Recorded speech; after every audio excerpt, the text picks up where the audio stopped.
इस बार भाटपाड़ा की चुनावी तस्वीर बेहद दिलचस्प है। एक ओर भारतीय जनता पार्टी ने पवन सिंह को मैदान में उतारा है, तो दूसरी ओर तृणमूल कांग्रेस ने अमित गुप्ता पर भरोसा जताया है।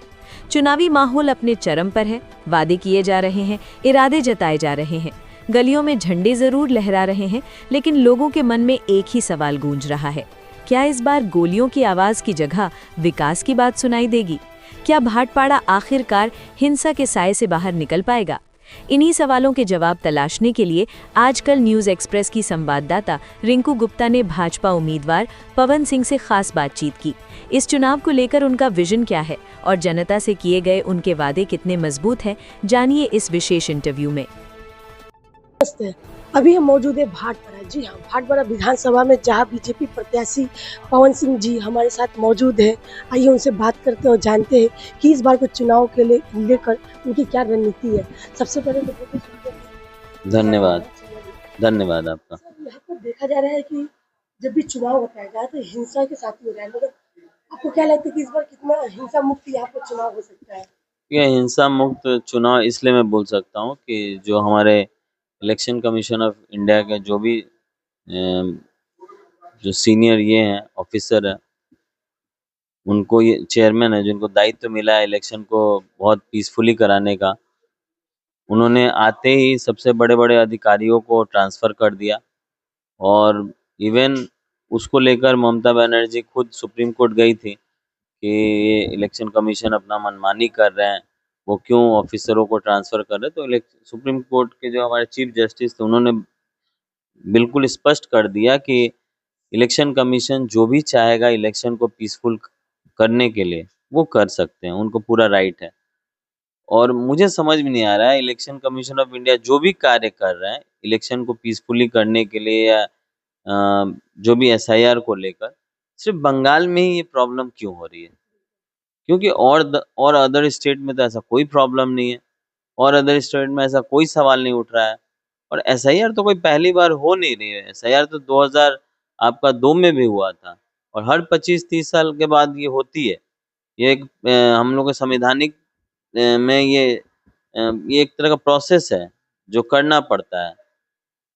तो उसी तरह से ये भी है, इसको अगर मान लीजिए किसी तरह से गैर कानूनी होती है, इलेक्शन कमीशन ऑफ इंडिया अगर अपना मनमानी करते तो सुप्रीम कोर्ट उसको रोकते हैं, लेकिन सुप्रीम कोर्ट का भी वो जानते हैं कि ये गलत तो है नहीं। और उन्होंने हर तरह से प्रूफ दिया है सुप्रीम कोर्ट को कि देखिए हम जो भी किए हैं फेयर इलेक्शन किया। इवन ये तक हुआ कि सुप्रीम कोर्ट के ऑर्डर के बाद इलेक्शन कमीशन ऑफ इंडिया और बंगाल के जो गवर्नमेंट है, वेस्ट बंगाल का जो गवर्नमेंट है, उसको दोनों तरफ से उन लोगों का कम्युनिकेशन में कोई प्रॉब्लम ना हो तो बीच में जुडिशियल को रख दिया, जितने जज लोग हैं 2-3 स्टेट के। उसके बाद भी ममता बनर्जी सुप्रीम कोर्ट में जाकर बोलती है कि हमको जज लोग के ऊपर विश्वास नहीं है। तो सुप्रीम कोर्ट बोलते हैं आपको तो किसी पे विश्वास नहीं है। कभी बोलते हैं इलेक्शन कमीशन के ऊपर विश्वास नहीं, कभी बोलते हैं जज के ऊपर विश्वास नहीं है। उनको सिर्फ अपने ऊपर विश्वास हो, अपने ऊपर भी विश्वास नहीं है। वो तो अपने लोगों पे भी विश्वास नहीं करते। वो देखिए कि जिनको भी मिनिस्टर भी बनाती है ना, उनके ऑफिस में भी अपना एक आदमी रखती है जो उनको खबर पहुंचाते रहे कि मिनिस्टर कहीं अपना मनमानी तो नहीं कर रहा है ना। वो इस तरह के हैं, क्योंकि देखिए डरता कौन है इस दुनिया में? वही इंसान डरता है जो गलत करता है। जो सही करेगा वो कभी नहीं डरता है, क्योंकि वो जानता है कि वो सही कार्य वो बार-बार देखा जा रहा है कि स्पेलिंग को लेकर बार-बार ये मुद्दा उठाती है, तो स्पेलिंग का क्या है ये? आप क्या बोलेंगे? अच्छा देखिए, स्पेलिंग का जो मुद्दा उठाती है, स्पेलिंग का सबसे पहला चीज है जो भी बीएलओ है, जो भी एईआरओ है, जो भी ईआरओ है, जो भी डीएम है, वो सब बंगाल का ही एडमिनिस्ट्रेटिव का पार्ट है। वही लोग इसको देख रहा है। बीएलओ कौन देख रहा है? जो टीचर है वो देख रहे हैं। एईआरओ कौन है और ईआरओ कौन है? जो डिप्टी आपका देखिएगा वो हो गए मजिस्ट्रेटर होंगे या वही लोग हैं। तो सब उन्हीं के सरकार के हिस्सा है। तो आधातर तो उनके सरकार के हिस्से जो भी यहाँ के रहने वाले नागरिक हैं, तो वो सब कुछ जानते हैं कि जैसे हम लोग बोलते हैं बंदोपाध्याय और बैनर्जी, जो बैनर्जी होते हैं वही बंदोपाध्याय ही होते हैं। तो बस बोलने का तरीका अलग होता है। तो उनको तो ये पता है, तो जानबूझ के आप लोगों का हैरेसमेंट करने के लिए आप उसको गलत कर रहे हैं कि लोग हैरेसमेंट होंगे, अपने वो सोचेंगे हम सब डॉक्यूमेंट देने के बाद भी मेरा क्यों नाम कट रहा है, तो वो बोल देंगे इलेक्शन कमीशन ने काटा है। अब इलेक्शन कमीशन ऑफ इंडिया तो आके खुद तो काम नहीं करेगी, काम तो यहाँ की मशीनरी कर रही है, और मशीनरी को जानबूझ के बोला जा रहा है यहाँ के गवर्नमेंट से, यहाँ के गवर्नमेंट ने जानबूझ के मशीनरी को बोला अपना कि जानबूझ के लोगों को हैरेसमेंट करो, गलती करो, जिसके वजह से हमको फायदा हो। वो हर तरह से तो कोशिश कर रही थी कि एसआईआर ना हो, एसआईआर नहीं होने के लिए सुप्रीम कोर्ट भी दौड़ी। जब देखी हर तरह से वो हार गई, तब वो सोच रही है क्या करें कि जिससे मेरा वोटर ना कट जाए, जो मेरा फेक वोटर है, जो मेरा डुप्लीकेट वोटर्स है, या जो मेरा मतलब एक नाम आप देखिएगा 100 जगह 200 जगह पे है, वो कहीं कट ना जाए, मेरा बांग्लादेशी जो वोटर्स है वो ना कट जाए, तो मेरा जो मैं धांधली करके जो इलेक्शन जीतती हूँ वो मैं जीत नहीं पाऊँ, इसलिए ये सब हरकत कर रही है वो। क्या मामला है जो जो वोट के लिए जो ट्रेनिंग पे गए टीचर्स या जो भी वो ट्रेनिंग पे जा रहे हैं, वहाँ पर दिखाया जा रहा है कि ममता बनर्जी का पहले ऐड चल रहा है। इस पर भी बवाल हुआ 2 दिन पहले, कल भी हुआ। इस पे क्या बोलिएगा कि वो ट्रेनिंग लेने जा रहे हैं वोट पर, तो ममता बनर्जी का ऐड दिखा रहे हैं। वो लोग बोल रहे हैं कि सही तरीका से यहाँ काम नहीं हो रहा है, वहाँ पे भी घोटाला हो रहा है। देखिए इन लोग का एक सबसे बड़ा देखिए स्ट्रैटेजी क्या होता है, इलेक्शन जब आएगा ना और कोड ऑफ कंडक्ट लग जाएगा, तो इन लोग पहले ही से ना जो भी जैसे रोड बनाना हो गया, कल लगाना हो गया, या जिस तरह की इस तरह से सुविधाएं हैं, आप देखिएगा ये सब चीजें पहले ही से उसका क्या बोलते हैं ऑर्डर पास करके लोग रखते हैं, ठीक है, लेकिन बनाएंगे इलेक्शन का कोड ऑफ कंडक्ट लगने के टाइम में ही, क्योंकि उससे लोगों को जहन में रहे, लोगों को याद रहे, लोगों को दिखाएं, लोगों को एहसास कराएं कि देखिए हम आपका काम कर दिए, हम आपका रोड बना दिए, हम आपका कल लगा दिए, जिससे वो वोटर्स को इन्फ्लुएंस कर पाए। जब रघुनाथपुर में कल ये रामनवमी का जुलूस में रघुनाथपुर में जो दंगा हुआ, वो कह रही है टीएमसी की तरफ से ये आरोप है ममता बनर्जी की तरफ से कि ये भी बीजेपी का साजिश है। हाँ, सब चीज बीजेपी का साजिश है, बीजेपी तो वो दुकान में पूरा तोड़ फोड़ हुआ हाँ, सब बीजेपी के साजिश है, सरकार उनकी है, इतने दिन से जो चला रही थी। आज तो मान लीजिए दंगा होता है तो कभी बोलती अपने खुद से बोलती है पूरे ओपन मंच पे, जो हमारे आदरणीय प्रधानमंत्री जी में बात को कोट करके बोले हैं कि एक संवैधानिक पद पे बैठा हुआ इंसान जो एक राज्य को चला रहा है, वो खुद ये धमकी दे रहा है कि अगर एक समुदाय को मैं छोड़ दूंगा तो तुम्हारा 12 का 13 बजा देगा, हैं? और ऊपर से जब ऐसे दंगे होते हैं तो बोलती है बीजेपी ने किया है। मतलब एक तरफ से आप खुद ही बोलती है, धमकी भी देती है, दूसरी तरफ से ऐसा कोई कांड हो जाता है तो आप बोलती है बीजेपी ने किया है।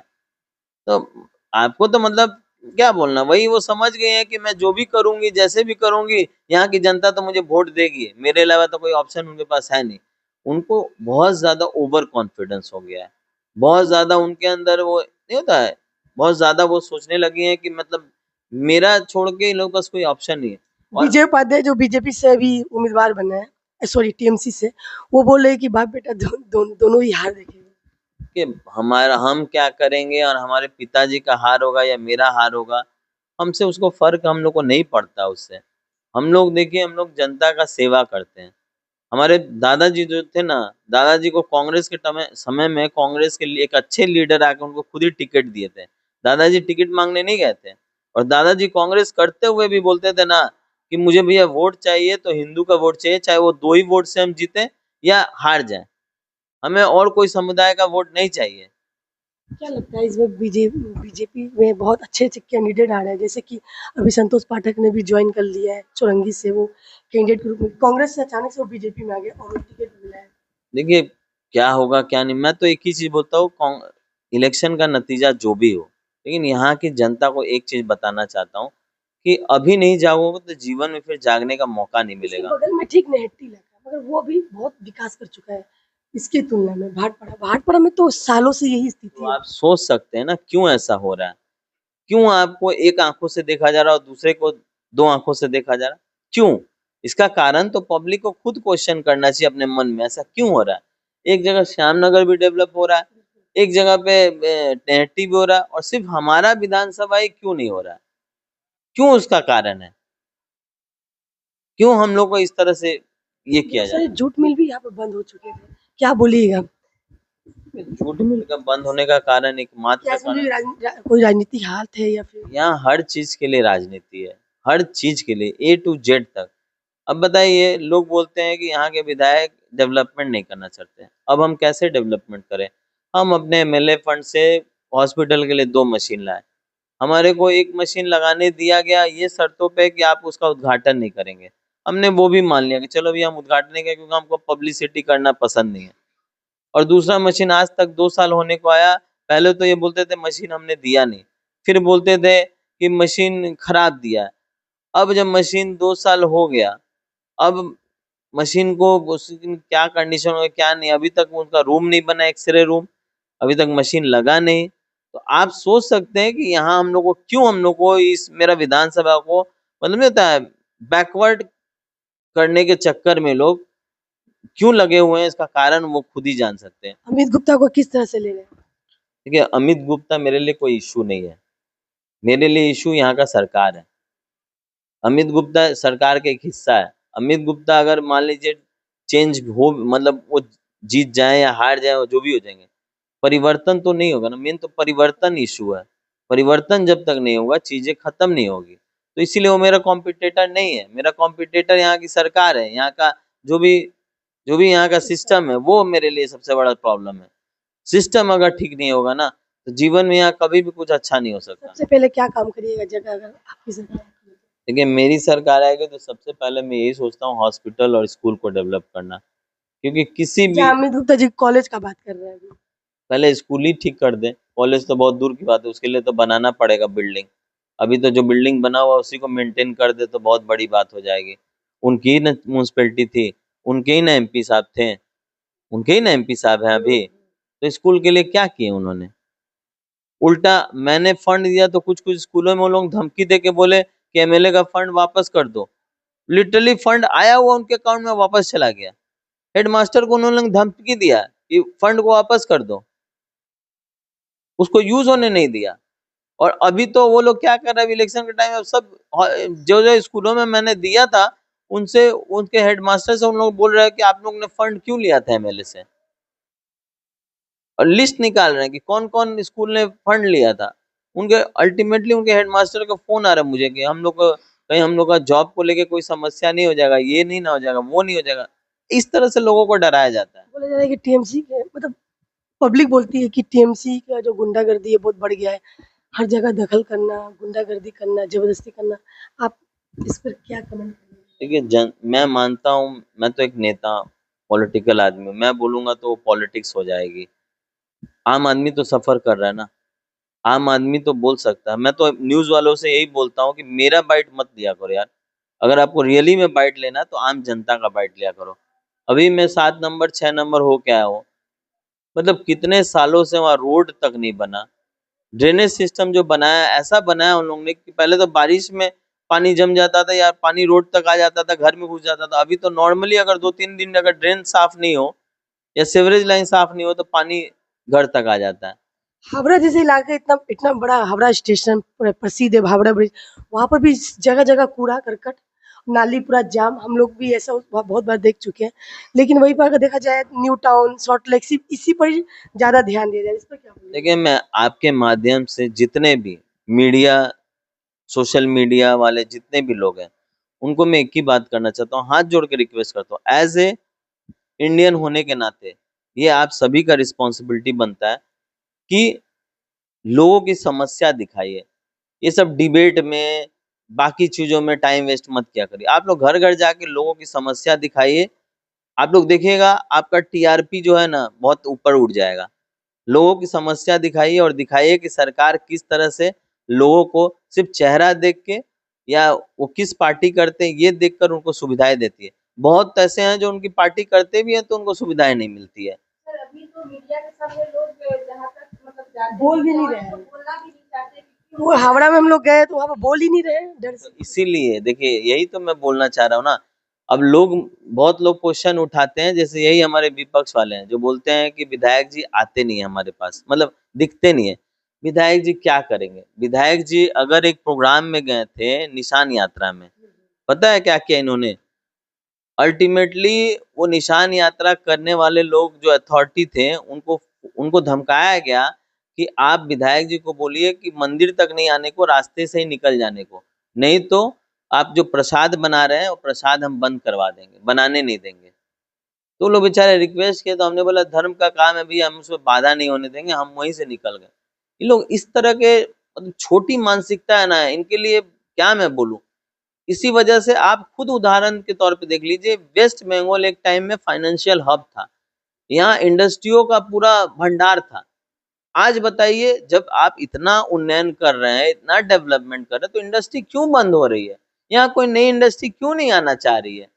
यहाँ कोई घर बनाने वालों को क्यों पैसा देना पड़ता है जमीन खरीदने के लिए और जमीन बेचने के लिए? क्यों ईंटा बालू और गिट्टी खरीदने के लिए आपको कट मनी देना पड़ता है? क्यों? अभी तो ममता दीदी ने जो युवाओं के लिए जो 1500 रुपए का जो दिया है, मतलब क्या बोले, उससे क्या जिंदगी उनकी तो चलेगी नहीं। देखिए, ये तो हम और आप बोलेंगे तो गलत होगा, क्योंकि हो सकता है जो बेकार युवा हैं या युवाएं हैं, बहुत बेकार है, वो इससे तो पता चल गया। सोचेंगे कि हम उनके 1500 रुपए में भी नजर लगा रहे हैं। तो ये तो युवाओं को खुद सोचना चाहिए कि 1500 रुपया में आपका आने वाला भविष्य सुरक्षित है कि भैया आपको परिवर्तन चाहिए।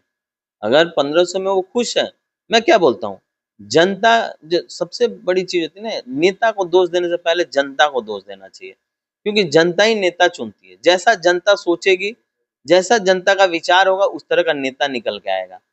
अगर आपका विचार होगा कि मैं 500 1000 रुपए 1500 रुपए में उस तरह का नेता को चुनूंगा जो मुझे 1000 1500 देने में मैं खुश हो जा रहा हूँ, तो वो नेता भी उसी टाइप का होगा, वो भी जीत जाएगा। वो भी आपको 1500 रुपये दिया, 1000 रुपया दिया, तो आपसे 15,000 10,000 15 लाख 10 लाख ऐसे ही आपसे वसूलेगा।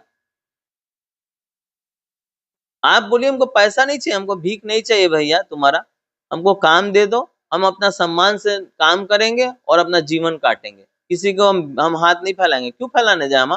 हमारे माँ बाप हमको पढ़ाए इसी दिन के लिए कि 1500 रुपया और 1000 रुपया के लिए हम लाइन लगाए, यही दिन देखना था। तो इससे अच्छा माँ बाप जो पैसा खर्चा के अपने बच्चों के पैसे मतलब पढ़ाई लिखाई में, उससे अच्छा तो उसको फिक्स डिपॉजिट कर देता, तो उससे ज्यादा पैसा उनको मिल जाता, काम करने की जरूरत ही नहीं पड़ती उनको, और नहीं लाइन लगाना पड़ता फॉर्म भरने के लिए। बिल्कुल नहीं, वहाँ पे तो जो इंजीनियरिंग का भी जो पढ़ाई कर रहे हैं वो भी लाइन लगा रहे हैं, और बहुत लोग तो मास्टर डिग्री पीएचडी कर कर लाइन लगा रहे हैं।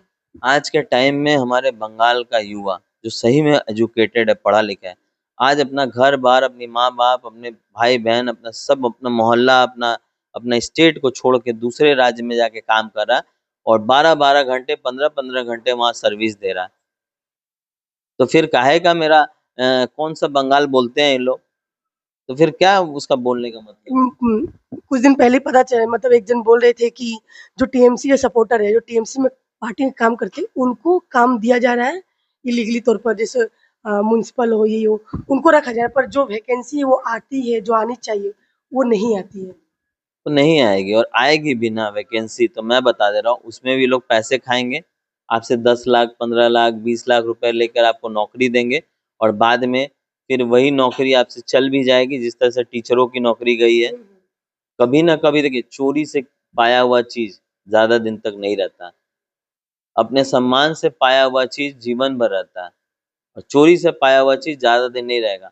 एक उम्र कटने के बाद देखिएगा, इसी तरह से कोई केस लड़ेगा और जाके ऑर्डर आएगा कोर्ट से कि भैया ये तो इसमें से पता करो कौन कौन इलीगल तरीके से जॉब पाया, और उसी टाइम आपका पैसा भी चला जाएगा, आपका इतना दिन का जो सर्विस आप दिए हैं उसका भी जीरो हो जाएगा, और ऐसे उम्र में आपको बाहर निकाल दिया जाएगा जिस उम्र में आप नया काम कुछ कर भी नहीं पाएंगे, ना ढूंढ भी पाएंगे। तो मैं यही चीज बोलना चाहता हूँ आपके मीडिया के माध्यम से, भैया आप लोग अब तो जाग जाओ, नहीं तो फिर जीवन में जागने का, क्योंकि जागना और सोना अपने समय पे ही होता है। दिन में ही जागा जाता है और रात में ही सोया जाता है।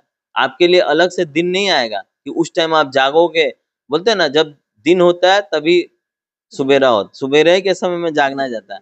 अब रात के समय में आप जागोगे, बोलोगे यार मैं अब जाग गया हूँ, लेकिन वो समय लेट हो चुका रहेगा। जो चीज चल जाती है वापस, समय निकल जाता है, वापस नहीं आता है। तो जैसा ये थे हमारे साथ भाटपाड़ा विधानसभा के बीजेपी उम्मीदवार पवन सिंह, जैसा इन्होंने बताया कि अभी समय है और अभी जगने का समय है, और आप सभी जो बीजेपी पार्टी है, नरेंद्र मोदी, उनको उनकी सरकार यहाँ पे लाई है, ताकि यहाँ पे जो भ्रष्टाचार है, यहाँ पर जो गुंडागर्दी है वो खत्म हो सके, क्योंकि इनका कहना है कि यहाँ पर बहुत सारे ऐसे मामले देखे जा रहे हैं जहाँ पर टीएमसी अपना जोर चला रही है और गलत तरीके से हर जगह लिप्त है। मैं रिंकू गुप्ता, आजकल न्यूज एक्सप्रेस से बने रहिए हमारे साथ।